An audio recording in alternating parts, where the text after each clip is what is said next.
My name is Nadia, and I was 33 years old when my mother stood at the head of the Thanksgiving table and told her entire side of the family that my sister had married up and I had married nothing.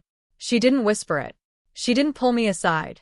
She said it in the middle of passing the bread, the way you'd make an observation about the weather, casual, certain, not expecting argument. Renata found someone who understands what this family is. Nadia made a different choice, and we respect that. Then she looked at me across the table and added, "We just hope it works out." My husband, Marco, was sitting right beside me. He set down his coffee cup. We'd moved on to dessert by then, and said, very quietly, "We'll be fine." I didn't respond to my mother. I didn't push back, didn't explain, didn't defend him or myself. Because there was something I already knew about Marco that none of them did. Something he'd built over years, quietly, in professional kitchens and boardrooms and consulting offices they would never have thought to look inside. 1 year later, my mother walked into the soft opening of the luxury hotel she had spent for years, making the centerpiece of her family's legacy. And the name attached to every early review, every food critic's mention, every hospitality industry write-up about that hotel's restaurant program was my husband's. She stopped in the lobby doorway. So did my sister. I want to tell you about the kind of family I come from because it matters for understanding why a comment at a dinner table could carry that much weight. My mother, Sylvia, grew up in a Croatian immigrant household in Cleveland, Ohio. Third of 5 children, parents who ran a small import grocery that kept the family fed but not comfortable. She married my father, Gordon, when she was 24. Gordon was an accountant with a steady practice and a talent for real estate investment that he exercised slowly and carefully over 30 years, buying small commercial properties in secondary markets, never overextending, never chasing. By the time I was in high school, they owned 4 properties outright and were leveraged on 2 more.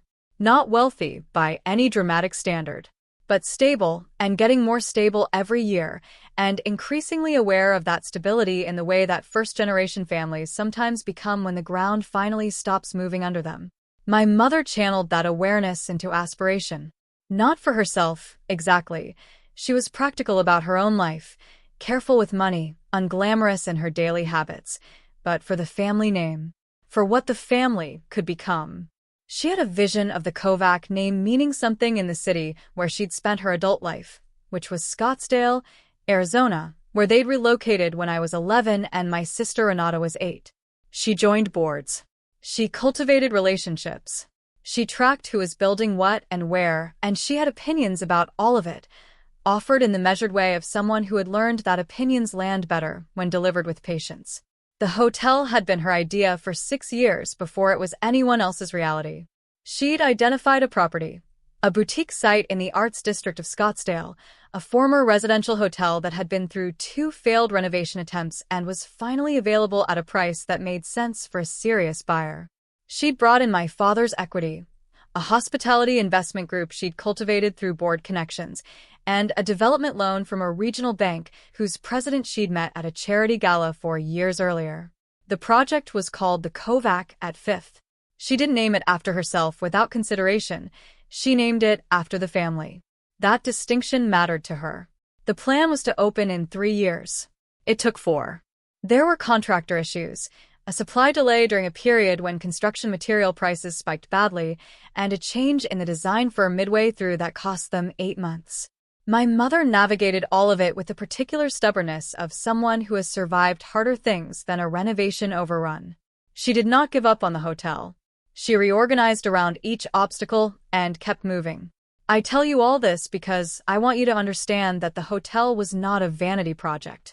It was the culmination of decades of patient building, and my mother cared about it the way you care about something you have given real years of your life to. That matters for what happened at the soft opening. It matters for understanding what she walked into. Now, let me tell you about me. I was 30 when I moved to Scottsdale from Portland, where I'd spent my 20s working as a food and beverage operations manager for a mid-size hospitality group. I had a bachelor's degree in hospitality management from Oregon State and 6 years of increasingly senior operations experience. I was good at the work, not flashy about it, but consistently good.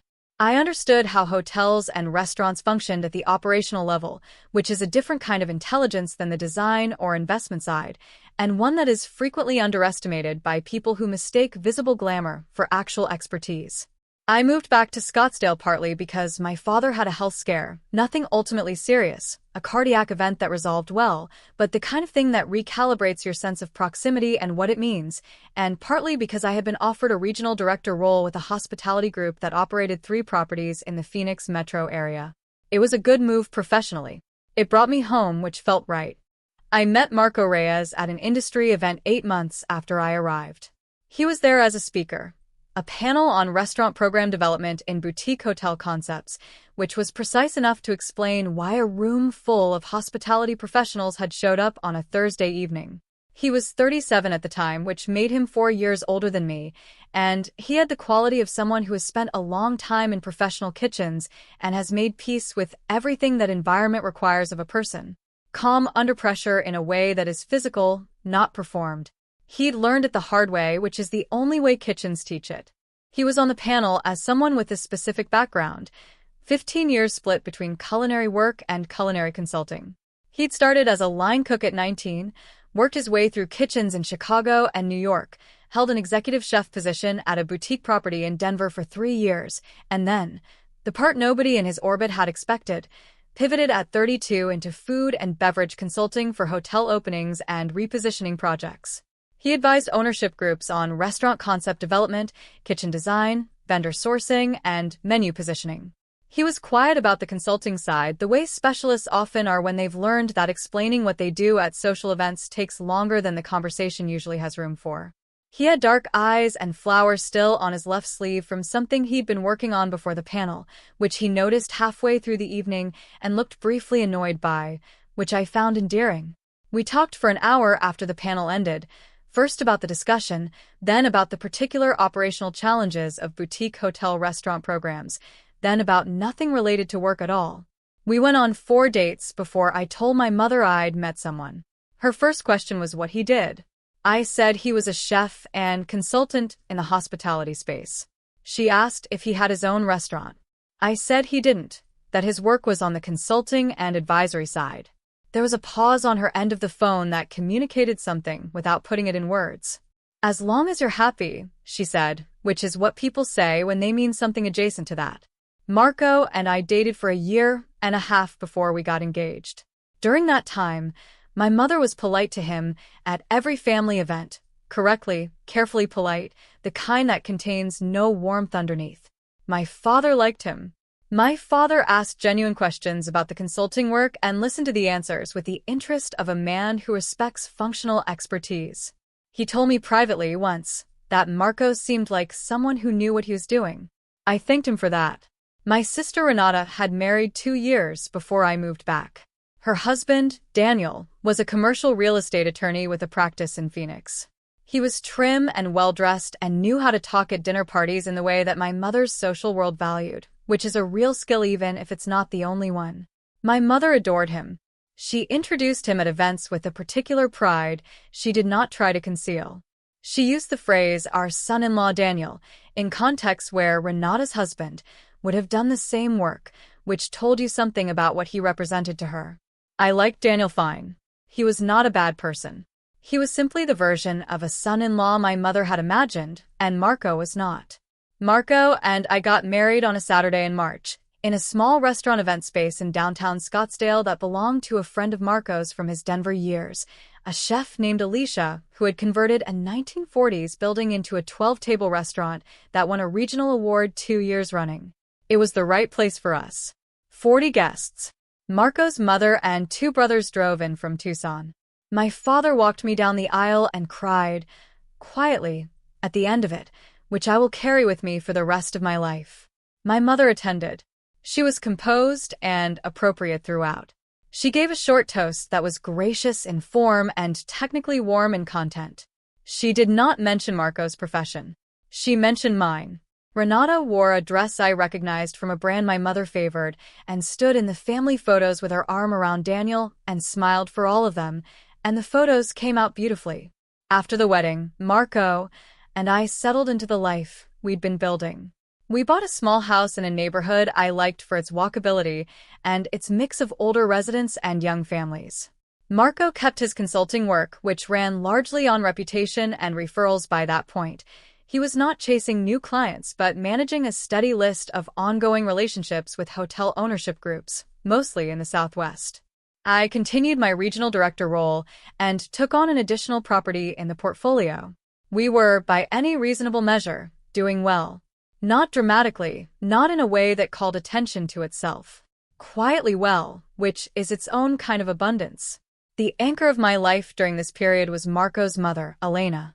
Elena Reyes was 67, originally from Hermosillo, and had raised 3 boys largely on her own after Marco's father passed when Marco was 11.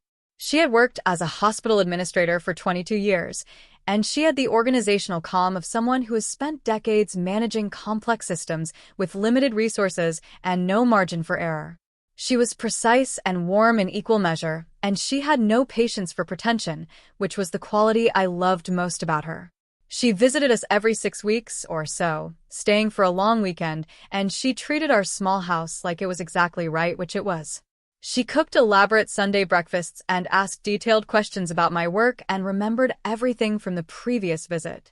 She told me once, washing dishes after one of those breakfasts, that she had never worried about Marco finding the right person because she knew the right person would recognize what he was, and that recognition was what mattered, not the credential. I asked her what she meant by what he was. She handed me a dish to dry. He's the kind of man who builds things the right way, she said. Slow and correct. You'll know what I mean when you see the full picture. I told her I thought I already did. She gave me a look that suggested she knew something I didn't. You know part of it, she said, and changed the subject. I would understand what she meant 11 months later. But first I have to tell you about Thanksgiving. Thanksgiving at my parents' house had its own gravitational field. My mother planned it the way she planned everything, with stakes attached, methodically, weeks in advance, with attention to who sat where and what was served, and in what order the family news would be distributed. It was not a relaxed occasion. It was a production. A loving one, I want to be fair about that, but a production nonetheless. The year Marco and I had been married for 8 months, Thanksgiving fell on the last Thursday of November, and the household assembled as it always did. My parents, Renata and Daniel, 2 of my mother's sisters with their families, my father's brother and his wife, a rotating collection of cousins ranging in age from 9 to 41, and an assortment of my mother's closer friends from her board and civic work who had become sufficiently integrated into family life that their presence at Thanksgiving was simply expected.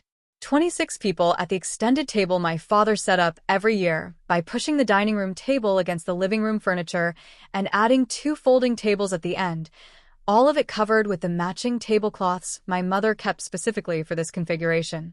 Marco and I arrived at 2 in the afternoon, which is when my mother expected everyone. He had brought a dessert he'd made himself, a walnut and honey cake from a recipe his mother had given him, adapted slightly for the local ingredients he had access to. He'd packaged it carefully, in a white box with a piece of parchment over the top.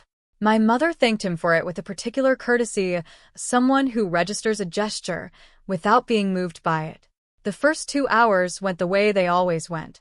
My father held court near the kitchen with my uncle. The cousins organized themselves by age into their own conversation clusters. Daniel and my mother talked in the living room with 2 of the board friends, and I could see from across the room the comfort of that particular grouping, the ease with which Daniel moved through my mother's social world, the way she laughed at something he said, fully, not her managed laugh, but the real one. Marco spent most of that period in the kitchen with my Aunt Margaret, who was a serious home cook and had been working on a stuffed pepper recipe for 3 years. She had questions. Marco had answers. I checked on them once and found them deep in a conversation about acid balance and roasting temperatures, Margaret taking notes on a paper towel, and I left them to it. Dinner was served at 4:30. We arranged ourselves at the extended table in the configuration my mother indicated. Marco and I were seated together, midway down, across from 2 of my cousins and next to my father's brother and his wife. Renata and Daniel were at the near end, closer to my mother's position at the head. The meal was good. It was always good. My mother's cooking was one of her genuine talents, executed with the same thoroughness she applied to everything. There was conversation and laughter and the easy chaos of a large family meal, the kind where 4 conversations run simultaneously and nobody finishes a thought before another one starts. It was during the dessert stage that it happened. The table had relaxed into the slower rhythm that follows a substantial meal. Wine glasses were being refilled. My mother had brought out the walnut cake Marco had made alongside her own baked goods, and it was on the table. Someone had already cut into it. My cousin Petra, who was 28 and had recently gotten engaged, asked the table whether she and her fiancé should think about buying property before the wedding or after. It was the kind of practical question that opened up into general opinion, and the table offered several. Daniel spoke about the tax implications with the authority of someone who had thought about this professionally. My mother said something about how she and my father had waited until they were settled, and there was a general nod of approval. Then my mother, in what appeared to be a connected thought but wasn't quite, said, "The important thing is knowing what you're building toward as a family. Renata and Daniel have been so clear on that from the beginning." She looked at Renata with the warmth she reserved for this subject. "That kind of alignment is rare. It's something to look for." She said it to the table generally, but the pivot to what came next was directed at me. "Nadia has always done things her own way," my mother continued, in the tone of someone being generous. "We support that. But your sister married someone who understands what this family is building, what we represent." She paused. "Renata married up. Nadia made a different choice, and we respect that." Then the look across the table, steady and certain. "We just hope it works out." The table did a thing that tables do in those moments, a collective adjustment, a brief drop in the ambient noise, eyes that found other places to be. Marco was next to me. He had been in the middle of a bite of my mother's pumpkin tart. He finished it, set down his fork, and picked up his coffee cup. Then he set that down too, gently, with the deliberate quiet of someone making a choice about how to occupy his hands. "We'll be fine," he said, addressing no one specifically, just saying it into the table. My father, at the other end, looked up from his plate and looked at Marco, and then at me, and then at his plate again. His jaw did something complicated for a moment, and then he reached for his wine. I said nothing. I held the edge of my napkin under the table, the linen between my fingers, and I looked at my mother across all of those serving dishes and the ruins of a large family meal, and I thought, "You have no idea." Not as a threat, not as a promise, just as a fact that I held privately that had been given to me only recently, and that I was still learning the full dimensions of. I had learned, in the weeks before Thanksgiving, in a series of conversations with Marco that had started with Elena's comment about the full picture, what my husband had been doing for the last 7 years on the financial side of his consulting practice. Marco was not a wealthy man in the way my mother's world defined wealth. He had no property portfolio, no investment fund, no equity stake in a restaurant group. What he had was a professional reputation that was, in the boutique hotel and high-end hospitality space, considerably more significant than his social manner suggested, and he had over 7 years of consulting engagements, built a roster of client relationships with hotel ownership groups across the Southwest that included 3 properties I could name and several I couldn't yet because the engagements were under NDA. One of those engagements, the one that had been running quietly for 4 months, the one Marco had mentioned in the most general terms because it was not yet public, was with a hospitality investment group called Meridian Collective. Meridian Collective was the investment partner in my mother's hotel. I want to let that sit for a moment because it took me a moment when Marco told me.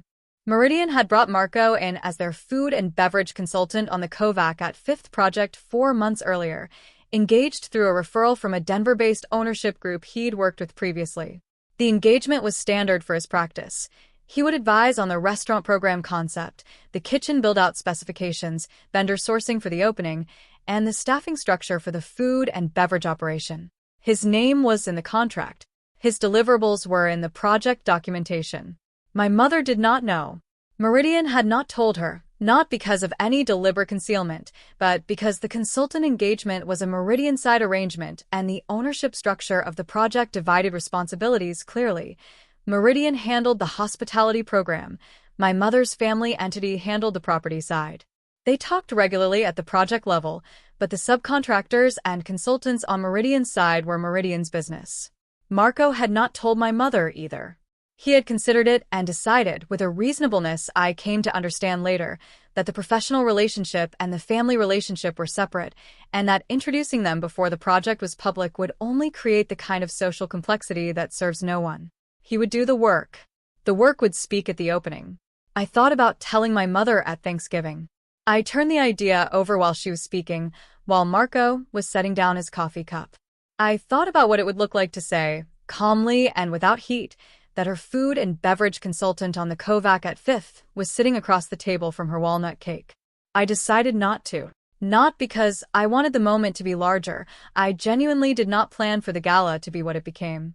But because I could see that telling her then, in that context, would look like a rebuttal. And I didn't want to rebut her. I wanted her to find out the way you find out when you haven't been paying attention to the right things, from reality, in public, with no editorial from me. So I held my napkin and I said nothing, and the table moved on to other subjects, and Marco had a second cup of coffee and complimented my Aunt Margaret on the stuffed peppers and helped clear dishes afterward without being asked, which my father noticed, and my mother did not. We said our goodbyes at 7. In the car on the way home, Marco drove, and I watched the Scottsdale streetlights and said nothing for about 6 minutes. "Are you okay?" he said. "I will be," I said. "Okay," he said. We drove the rest of the way home in the quiet that is its own kind of conversation. In the months that followed Thanksgiving, the distance between my mother and me widened in the way distances do when no one addresses them directly, gradually, through accumulation of small absences. Phone calls that got shorter. Visits that found reasons not to happen. My mother focused on the hotel, which was entering its final construction phase and required more of her attention than anything else in her life. I focused on my work and on Marco, and on the ordinary texture of a life that was quietly very good. My father called once a month, separately, which is what he had always done when he sensed a gap opening up in the family and didn't know how to close it directly.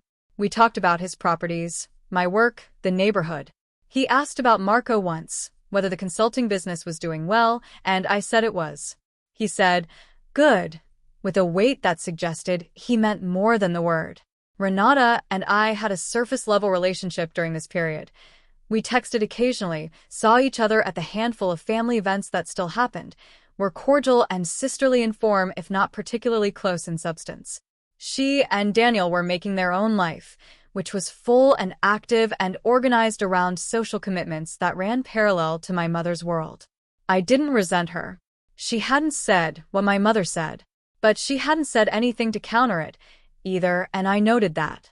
The soft opening invitation came 4 months before the event. It arrived by mail, on cardstock, addressed to both Marco and me. A formal announcement of the Kovac at Fifth Hotel's soft opening, which would be a catered evening reception for approximately 180 guests, investors, civic partners, media, and hospitality industry contacts. The date was a Friday evening in late October. I set it on the kitchen counter when I got the mail. Marco came home an hour later, read it, set it back down. "You knew this was coming," I said. "I knew it was coming," he said. "Do you want to go?" I said. He considered this. Meridian asked me to be there. They want to introduce the restaurant program publicly that night. I'm the one presenting it. I looked at him. "You're presenting?" I said. "Me and their director of hospitality," he said. "It's a brief presentation. 15 minutes. I picked up the invitation again. Looked at the return address, my mother's name alongside the Meridian collective letterhead. "Okay," I said. "Okay," he said. "We should dress up," I said. He almost smiled. Probably. The Kovac at Fifth was everything my mother had worked toward, and I want to give her full credit for that before I tell you what happened. The building had been a residential hotel in a previous life, built in 1938, with the bones that era produced, high ceilings, wide corridors, original tile work in the lobby that the renovation had preserved and restored rather than replaced. What the design team had done around those bones was considered and specific. Warm plaster walls, custom lighting that felt like early evening regardless of the actual hour, a palette that nodded to the desert landscape without resorting to the turquoise and terracotta shorthand that marks lazy Scottsdale design. The restaurant space opened off the lobby through a wide archway, 40 seats, an open kitchen visible through a pass-through, the kind of space that signals intent before a single dish arrives. It was, genuinely, a beautiful hotel. We arrived at 6:15. The event had begun at 6, and the lobby was perhaps half full when we came through the glass entrance doors. Hotel and hospitality industry contacts circulating with drinks, a catering team running appetizers through the crowd, a string duo positioned near the original staircase. The light was warm and deliberate. The space looked exactly as designed, which is not guaranteed and is a real achievement. I wore a dress I'd had for a year and not worn, rust-colored, structured at the shoulders, the right choice for the space. Marco wore a dark jacket over a simple shirt, no tie, which was correct for a hospitality industry opening event, where overdressing signals that you don't understand the room. We were greeted at the entrance by a young woman from Meridian's events team who found Marco's name on her list and said, with a brightness that was not performed, "Mr. Reyes, perfect timing. Marcus from our team is looking for you. They're setting up for the presentation in about 40 minutes." She gave us both a glass of champagne and indicated the space with the ease of someone comfortable in it. Marco thanked her, and we moved into the lobby. I did not see my mother immediately. The room was active enough that locating any specific person required a slow survey, and I was in no hurry. I took in the space, the restored tile work, the custom lighting, the archway into the restaurant. I thought, she got what she wanted. The building is right. Whatever else is true, the building is right. Marco was stopped twice in the first 10 minutes by people he knew professionally, a vendor contact from his sourcing work, and a woman who turned out to be a food critic for a regional hospitality publication who introduced herself and said she'd been looking forward to meeting him. They spoke for several minutes. The critic had clearly been briefed on the restaurant program and had specific questions. Marco answered them in the patient, technical way he answered questions about his work, without grandiosity, without undersell. I stood nearby and listened and thought about Thanksgiving. I found Renata before I found my mother. She was near the entrance to the restaurant space, a glass of white wine in her hand, speaking with Daniel and two people I didn't recognize. She saw me and there was a brief recalibration in her expression, not unfriendly, but the slight adjustment of someone placing a person into a context they hadn't anticipated. "Nadia," she said. "I didn't know you'd be here." "We got an invitation," I said. "Right," she said. "Of course." She looked past me for Marco, found him, looked back at me. Is he here for the restaurant thing? The presentation?" "He is," I said. Her expression moved through something I didn't chase down. "Mom's going to want to say hello," she said. "She's in the back, with the Meridian people." "I'm sure we'll run into her," I said. I moved away before the conversation needed to go further. The 40 minutes before the presentation had the quality of a slow tide coming in. The room filled gradually toward its capacity of 180. Catering staff maintained a steady circuit of small plates, things that communicated Marco's program without announcing it yet. A small tostada with a precisely made crema, a stuffed date with a specific spice balance, a tartlet with a roasted vegetable filling that had been developed from Marco's sourcing conversations with 3 local farms. I took one of each and ate them standing near a window and thought, this is his work. All of this is his work, and no one in this room who doesn't already know is going to realize it yet. The moment I saw my mother was approximately 20 minutes before the presentation. She came through the lobby from the direction of the back corridor, the administrative side of the hotel, where she'd presumably been with the ownership and investment team. She was dressed impeccably, as she always was for events, in a dark plum suit I recognized as new, her hair arranged with the precision she applied to all of it. She moved through the lobby with the particular satisfaction of a woman who has arrived at something she has been working toward for years. The building belonged to her, in the way that ideas belong to the people who pursue them past all reason. She saw Renata first, then Daniel, then she tracked left and saw me. Her expression did not change in any way I could precisely name. But there was a small pause, a fraction of a second, before she moved toward me. The pause of someone computing something. "Nadia," she said. "I'm glad you came." The graciousness was intact. intact and effortful in a way it sometimes wasn't. "Congratulations, Mom," I said. "It's beautiful." "Thank you." She looked around the lobby with the satisfaction of a person who has waited a long time for this particular view. "It came together." "It did," I said. "And I meant it." She asked about my father, who was on the other side of the room with my uncle. She said something about the Meridian team being wonderful to work with. She asked if I was enjoying the appetizers. All of it was correct, surface level, managed. She did not ask about Marco. I did not tell her where he was. 15 minutes later, a Meridian staff member moved to the center of the lobby and asked for the room's attention. The crowd settled, 170 or so people orienting toward the entrance to the restaurant space, where a small presentation area had been arranged. Marcus from Meridian's hospitality team came forward first and spoke for 5 minutes about the project, the investment thesis, the design approach, the philosophy behind the boutique property strategy. He was good at it, clear and specific, with the energy of someone who believes in what he's describing. I found my mother in the crowd. She was 20 feet to my right, standing with Nadia and 2 of the Meridian investors she'd introduced me to once at a pre-construction event. Her face was composed and proud, as it should be. This was her moment. "And the heart of what we've built here," Marcus said, "is the food and beverage program. Because a hotel can have beautiful bones and still feel empty if the restaurant doesn't earn its room. We made an investment in getting this right from the beginning, and that meant bringing in the right expertise." He paused. "Marco Reyes has been our food and beverage consultant on this project for the past year. He developed the restaurant concept, the kitchen specifications, the vendor relationships, and the menu architecture you've been tasting tonight. He's the reason what you just ate tasted like that." "Marco." Marco stepped forward from where he'd been standing off to the side of the presentation space. He was completely himself. No performance, no ceremony. He stepped forward and thanked Marcus and began to speak about the restaurant program in the specific, considered language he used for his work, the sourcing philosophy, the kitchen design decisions, the concept behind the menu. I kept my eyes on my mother.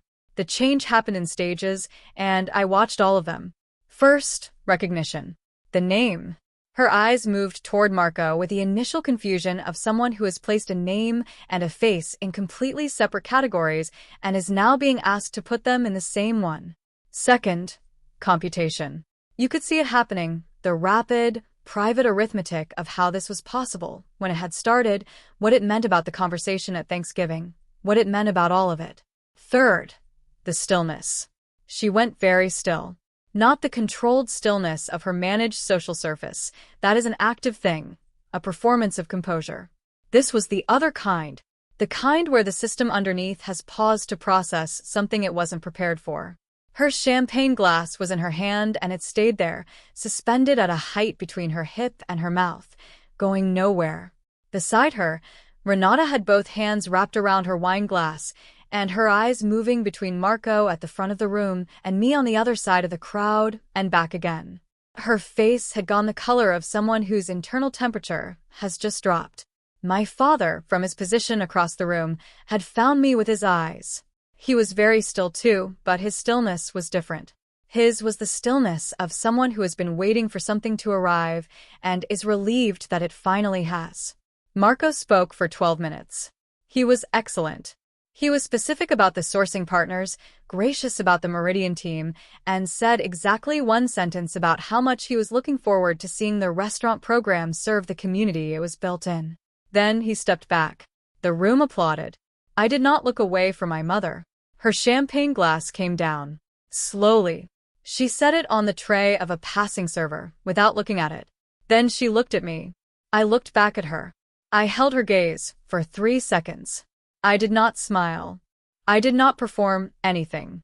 I just let her see me standing there, in the lobby of the hotel she had built, at the soft opening of the restaurant program her food and beverage consultant, her son-in-law, had designed.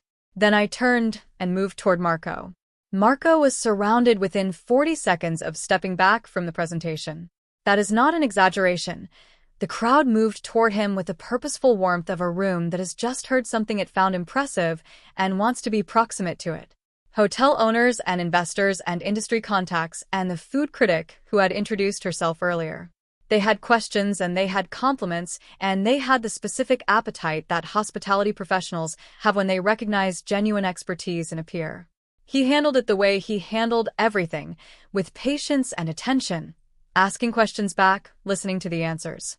He complimented a venue manager on his property in Tucson.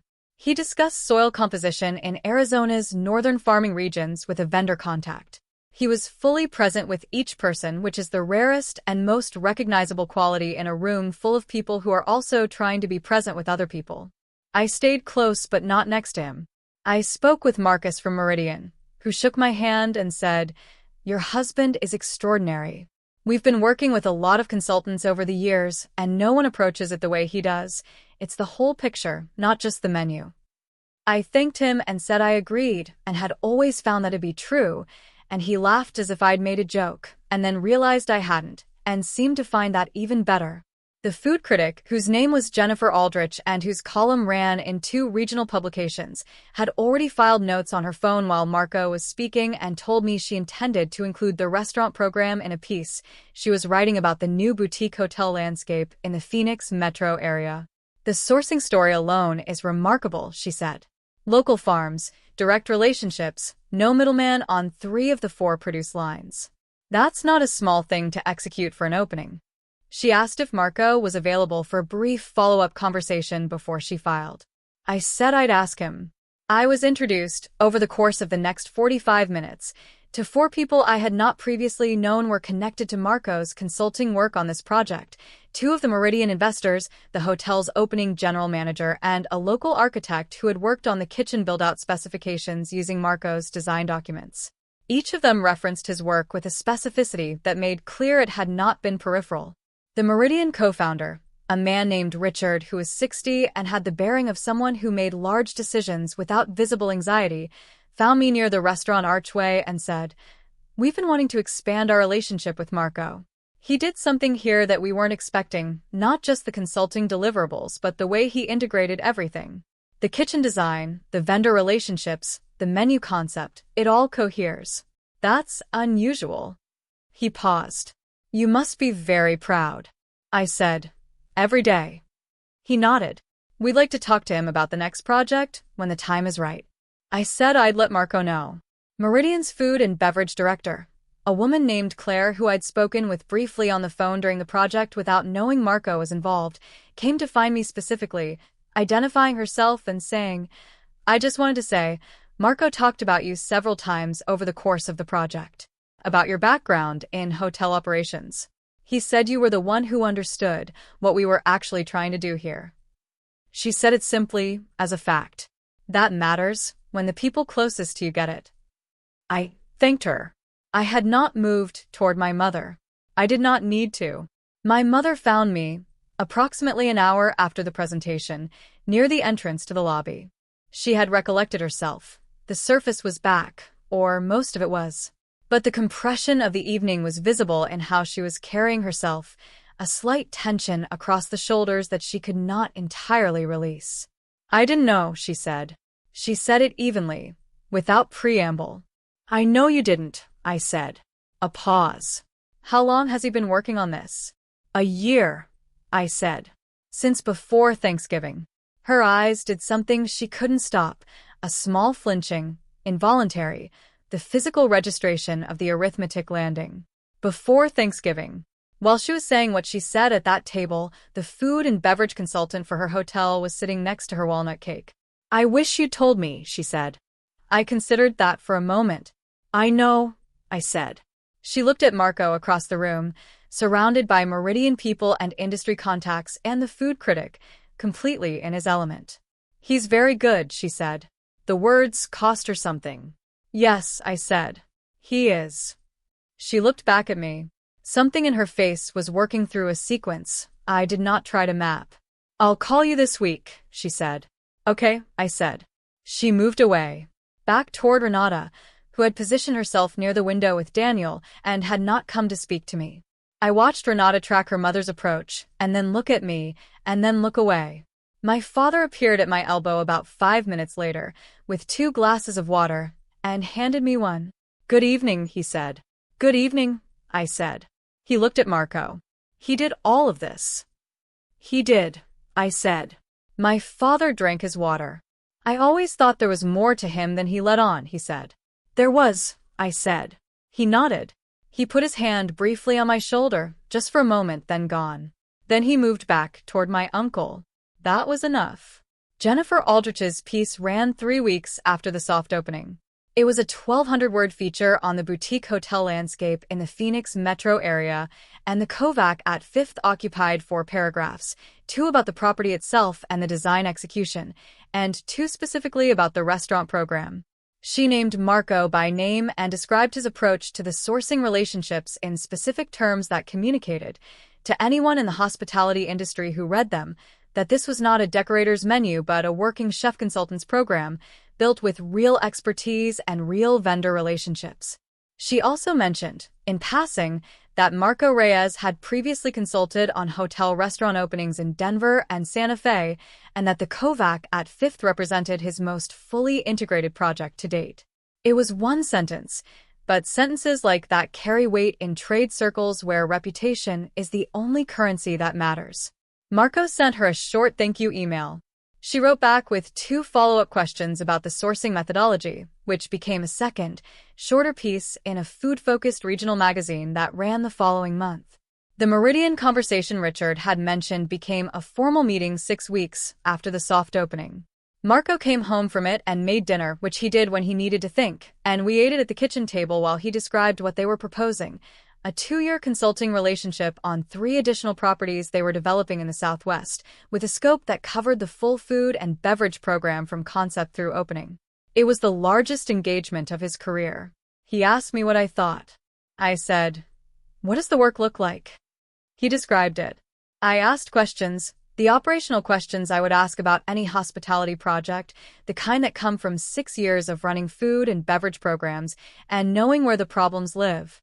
At the end of it, I said, "It's good work if it's structured right." He said, "That's what I thought." He took the engagement. My mother called on a Wednesday, 8 days after the soft opening, which was the timeline she told me to expect. I was at my desk when the call came, and I let it ring twice and then answered. "Clara," she stopped. Nadia. "I'm sorry." A pause. "I keep doing that." "I'm sorry." I said it was fine. "I wanted to talk," she said. "About the hotel. About Marco. About what I said at Thanksgiving." I said, "Okay." She was quiet for a moment, organizing herself. I wasn't fair to him. I know that. I didn't try to know him. I decided what he was before I looked, and that wasn't fair to you either. A breath. "I want you to know I understand that." I said, "Thank you for saying that." "He's obviously very good at what he does," she said. "Richard from Meridian called me specifically to say so. He wanted me to know what kind of work Marco had put into the project." Another pause. "I think he thought I already knew." "He didn't know the full situation," I said. "No," she said. "He didn't." A beat. "Would you be willing? Would you both be willing to come for dinner? Not a big thing. Just us." I said I would talk to Marco. She said okay. And then, in the careful voice she used for things that cost her, "I'm proud of what you've both built, Nadia." I should have said that sooner. I held the phone for a moment.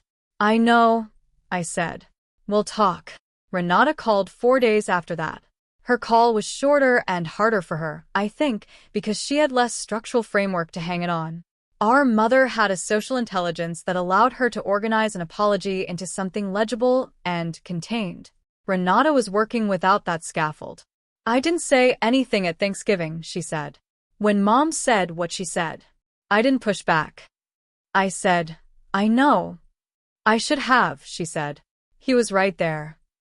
I said, "Yes." A long pause.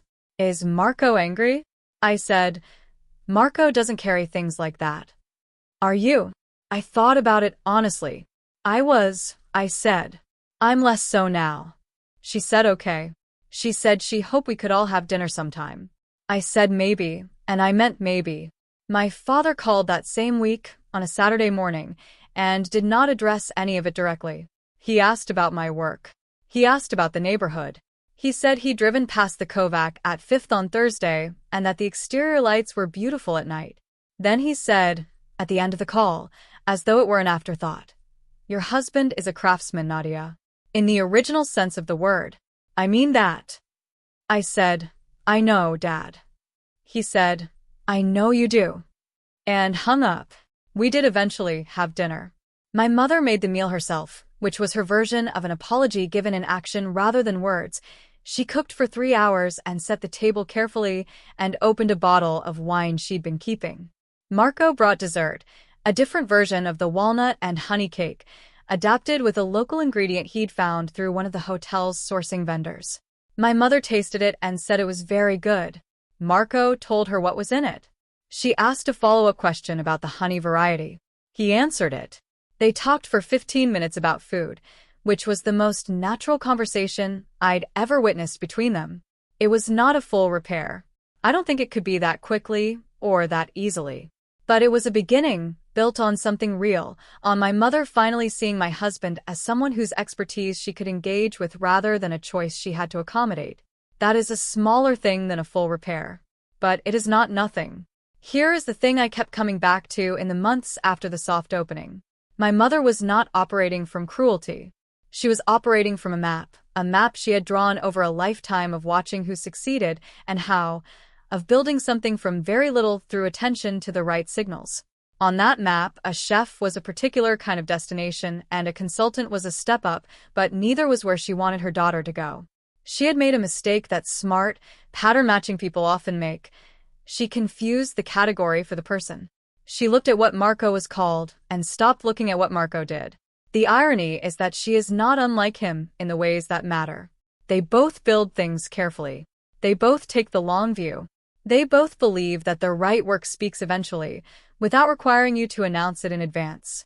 She just hadn't had enough information to see the parallel yet. What the lobby gave her was the information. Not a confrontation, not an argument, not a rebuttal from me. Just the room, doing what rooms do when reality has finally caught up to appearances. I didn't engineer the soft opening. I didn't orchestrate the reveal. I didn't call Richard at Meridian or tip off Jennifer Aldrich or arrange the seating. I showed up, in a rust-colored dress, at the opening of a hotel my husband had been quietly helping to build for a year, and I let the work be visible. That is all I did. And it was enough. The work is always enough, if you let it get there. That's my story. A walnut and honey cake set down on a holiday table, a presentation in a restored lobby that none of my family saw coming, and the moment my mother tasted something my husband made and asked a real question about what was in it. I want to ask you something specific, and I want you to sit with it before you answer.